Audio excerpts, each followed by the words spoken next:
समस्त NIOS DElEd साथियों का स्वागत है आपके अपने YouTube channel MKS teaching point में। शिक्षक भर्ती विशेष आ गई बड़ी खबर, विस्तृत निष्कर्ष इस वीडियो के माध्यम से आपको इंगित कराएंगे। निवेदन करेंगे आप वीडियो को अंत तक जरूर देखें और वीडियो में दी गई महत्वपूर्ण इन्फॉर्मेशन को शेयर भी करें। जैसा कि आप सभी को इंगित करा दें, उत्तराखंड प्राथमिक शिक्षक भर्ती को लेकर के हाई कोर्ट में भी सुनवाई हुई और सुप्रीम कोर्ट में भी ट्रांसफर पिटीशन फाइल की गई, उस पर भी सुनवाई हुई। 2906 पदों की जो वर्तमान में प्राथमिक शिक्षक भर्ती गतिमान है, उसमें अभी भी पद रिक्त हैं और काउंसलिंग को लेकर के आप सभी को पता है प्रक्रियाएं चल रही हैं। नेक्स्ट काउंसलिंग को लेकर के भी निर्देश जारी किए गए हैं। यानी सीधा सा निष्कर्ष यही है कि जो डायरेक्शन अब होगा, सीधा सा निष्कर्ष ये स्पष्ट हो रहा है कि हमारे साथियों को मौका ज़रूर मिलेगा, जिस प्रकार से विशेष प्रयास किया जा रहा है। इसी तरह से बात कर ले KBS भर्ती को लेकर के, जिसमें भी हमारे कहीं ना कहीं NIOS डीएलएड साथियों को मौका मिले, इसके लिए विशेष प्रयास किया गया कोर्ट के माध्यम से, उसका भी निष्कर्ष इंगित कराएंगे। और BPSC TRE 3 को लेकर के जैसा कि आप सभी को पता है, सुप्रीम कोर्ट से 2 बार आदेश भी हुआ है। साथ ही आप सभी के लिए एक और बड़ी इन्फॉर्मेशन है, वो हम इस वीडियो के माध्यम से इंगित कराएंगे। यहाँ पर आप देखेंगे 19/2/2025 की कार्य लिस्ट आप सभी के समक्ष है। कोर्ट नंबर 11 में जस्टिस PS नरसिम्हा और जस्टिस मनोज मिश्रा सर की बेंच में सीरियल नंबर 4 पर Adarsh Kumar Srivastava and others versus the state of Uttar Pradesh and others जो ट्रांसफर पिटीशन है, वो सुनवाई को लेकर के लिस्टेड हो चुकी है।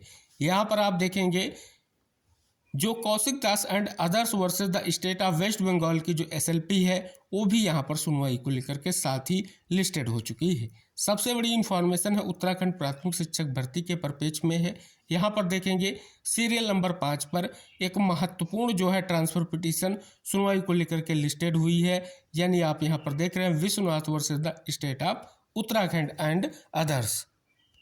तो इस प्रकार से ये महत्वपूर्ण निष्कर्ष है। ऊपर आप जो देख रहे हैं निष्कर्ष, जो यहाँ पर आपकी स्पष्ट तौर पर ट्रांसफर पिटीशन लिस्टेड हुई है, जिसका सीधा सा निष्कर्ष है, एक विशेष निष्कर्ष आपको जल्द ही देखने को मिलेगा। तो फिलहाल ये जो सुनवाई है कल होने जा रही है। कल का दिन बहुत ही महत्वपूर्ण रहेगा, चाहे आप BPSC TRE 3 के परपेज में बात कर लें, चाहे उत्तराखंड प्राथमिक शिक्षक भर्ती के परपेज में बात कर लें।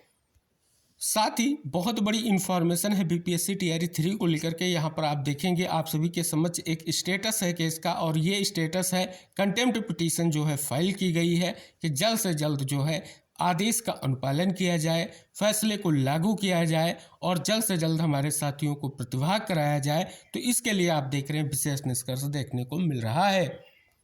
तो साथियों, उत्तराखंड प्राथमिक शिक्षक भर्ती और साथ ही आपकी जो BPSC TRE 3 की भर्ती, उसके परपेज में जो डिटेल से जानकारी थी वो हमने आपको इंगित कराई। अब बात कर लेते हैं KVS के परपेज में। आप सभी के समक्ष एक महत्वपूर्ण आदेश है। ये आदेश है 13/2/2025 की सुनवाई का।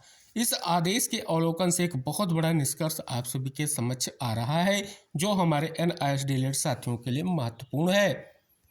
अब आप यहाँ पर देख रहे हैं कि पैरा नंबर 3 में स्पष्ट हो चुका है कि जो प्रोविजनल सेलेक्टेड लिस्ट थी, उसमें कहीं ना कहीं आप देख रहे हैं जो अप्लीकेंट्स हैं यानी याचिकाकर्ता हैं, उनको जो है इंक्लूड किया गया।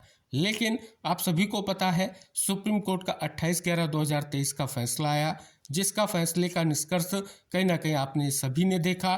फिर क्या KBS ने क्या डिसीजन लिया कि जो अप्लीकेंट्स हैं उनको जो है कहीं ना कहीं सुप्रीम कोर्ट के फैसले के बिहाफ पर देख रहे हैं, उनको कहीं ना कहीं जो उनके रिजल्ट है वो प्रभावित हुआ। सारी चीज़ें आप सभी के समझ हैं और क्लियर हैं।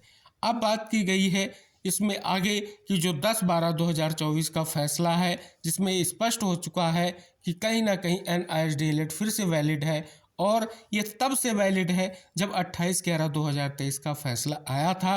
यानी उस फैसले से जो भी भर्तियां प्रभावित हुई हैं उनके लिए जल्द से जल्द निष्कर्ष आए। आप यहां पर देख रहे हैं KBS ने जो नोटिस 29/11/2023 को इशू किया था, उसमें कहीं ना कहीं जो निष्कर्ष था वो आप सभी के समक्ष है, और अब स्पष्ट हो चुका है कि जो NIOS डीएलएड अभ्यर्थी हैं वो यहाँ पर आप देख रहे हैं स्पष्ट तौर पर अब फुली जो है स्पष्ट तौर पर वैलिड है, स्पेशली जो आपकी appointment and assistant primary teacher को लेकर के।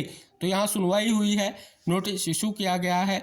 साथ ही आप देख सकते हैं लीगल नोटिस के परपेज में भी बात की गई है, जो 6/1/2025 को कहीं ना कहीं स्पष्ट तौर पर भेजा गया है, जो 10/12/2024 का सुप्रीम कोर्ट का रिव्यू वाला जजमेंट है उसके बिहाफ पर। और यहाँ पर आप देखेंगे मिनिस्ट्री ऑफ एजुकेशन की बात की गई है, जो इंस्ट्रक्शंस हैं उनके परपेज को लेकर के यहाँ पर इंगित कराया गया है।